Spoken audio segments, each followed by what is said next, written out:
Songbirds and snakes. Songbirds and snakes. Songbirds and snakes. Songbirds and snakes. Songbirds and snakes. I have to try and remember this.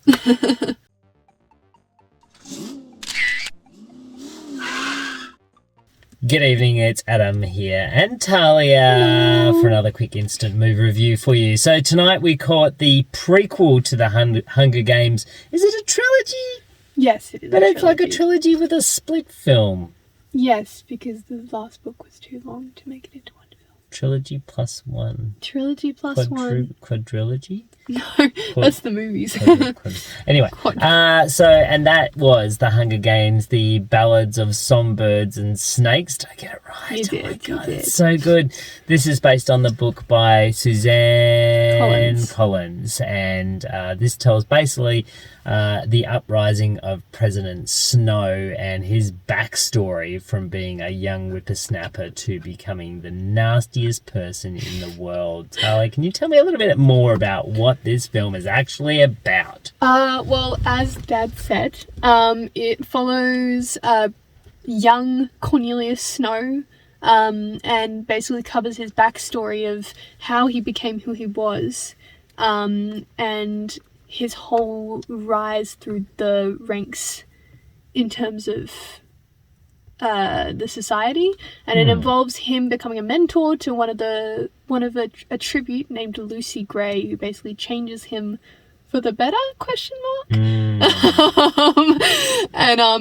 Basically follows his process of becoming who he is in the main trilogy and who we know him to be in the main trilogy. Yeah, and in the main trilogy he's played by Donald Sutherland.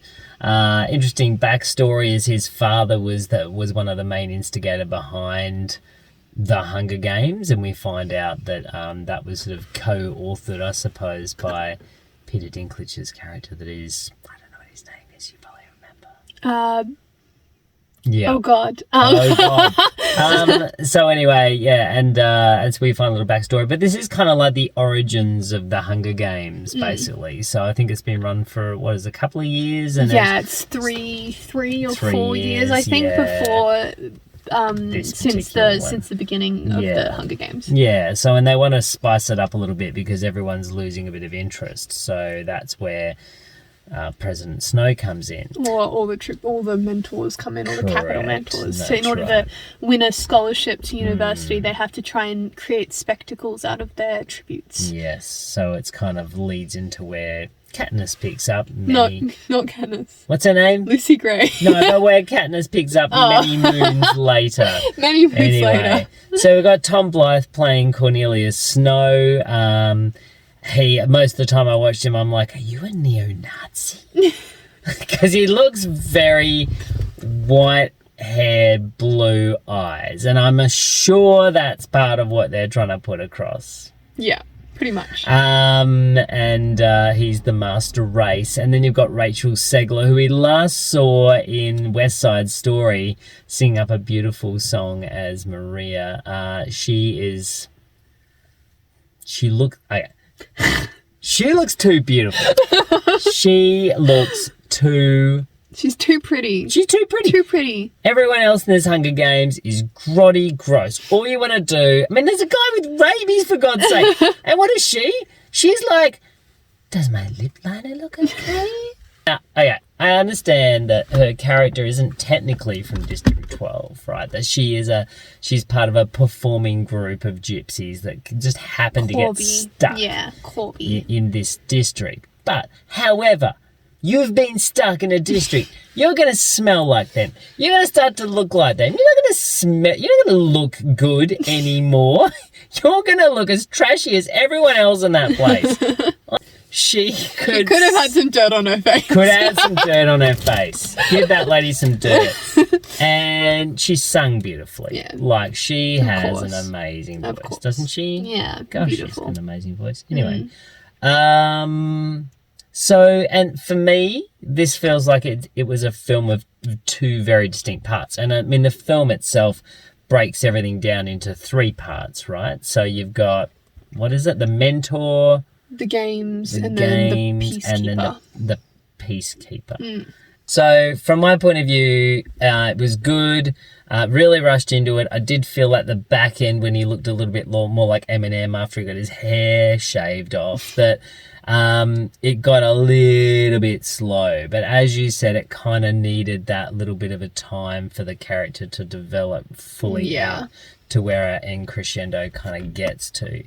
I loved this film. I'm going to say right now, I haven't enjoyed a lot of the films I've seen in cinema lately, for a lot of reasons. And one of those reasons was the score of this film is incredible. Like, James Newton Howard. Incredible score. I mean, I haven't been really impressed with most of the music that I've gotten in movies lately, but this film just knocked it out of the park. And in terms of DOP, this film is so beautifully shot. Like, I know you said a couple of them get a bit fish-eyed, but in a way it kind of suits the emotions that are going through the screen. The use of colour and contrast, and just the use of the way he uses the space in the film, it creates so much it centralizes the characters and makes you understand how they are in the world that they live in. And it's mirrored in, for example, you know, based when they first meet, based on, you know, towards the end, no spoilers, but it completely and utterly changes as the characters develop and as the characters change, which I think is really incredible. Yeah, this film looks really good. Beautiful. And the set, the production design on this was really good. I felt like the Capitol Costuming. really was, it felt like kind of a dystopian future alternative reality where we've still got old technology mixed with, you know, this very dystopian future. Yeah, and it's very very 40s and 50s, even in the costuming. I love the costuming so much. I could rant about it for ages. It's so good, so good. There is some really good costuming, and that for me, a few of the support characters did feel a little bit like ensemble players in a theatre production, I must admit. There was a couple of moments where I'm like, oh my god, are we going to get like a full-on, especially at the very start when Rachel Zegler first gets selected to be part of it. Oh, yeah, that's right. I'm like, oh god, are you all going to start singing? I'm a massive fan of the books. I've read them all, except for Ballad of Songbirds and Snakes. I'm halfway through it. Yeah. At the moment. But, I just feel like that's something that I feel like her character was a tiny bit one-dimensional. Yeah. No fault to Rachel Zegler. Like, she played it to the best of her ability. I don't know. I really feel like, you know, her character arc, there was more.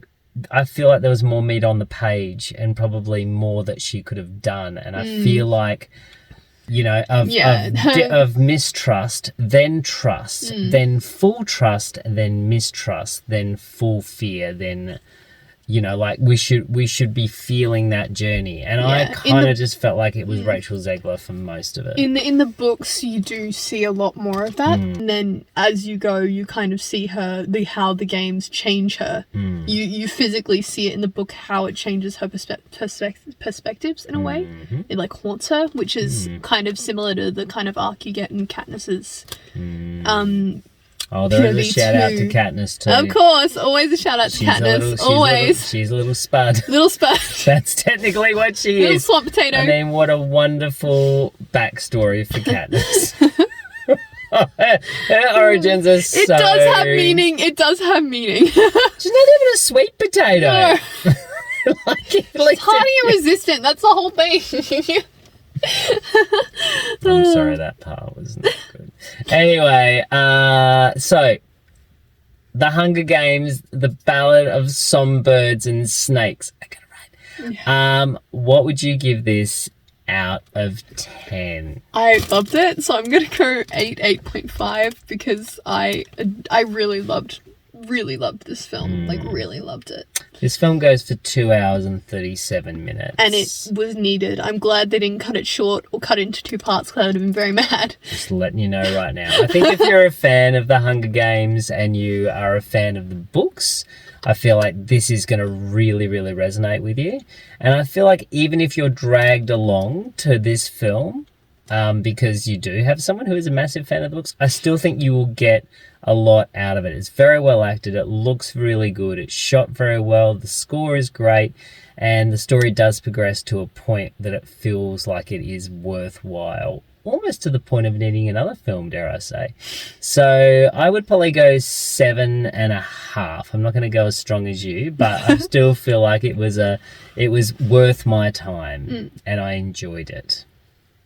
Yay to us. Yay! Go and get yourself a cheaty bird to try and tell all your little secrets. And little Jabba Jay. Hey, Jabby Jay. Jabba Jay. Jabby Jay. Jabba Jay. All right. Bye. Bye.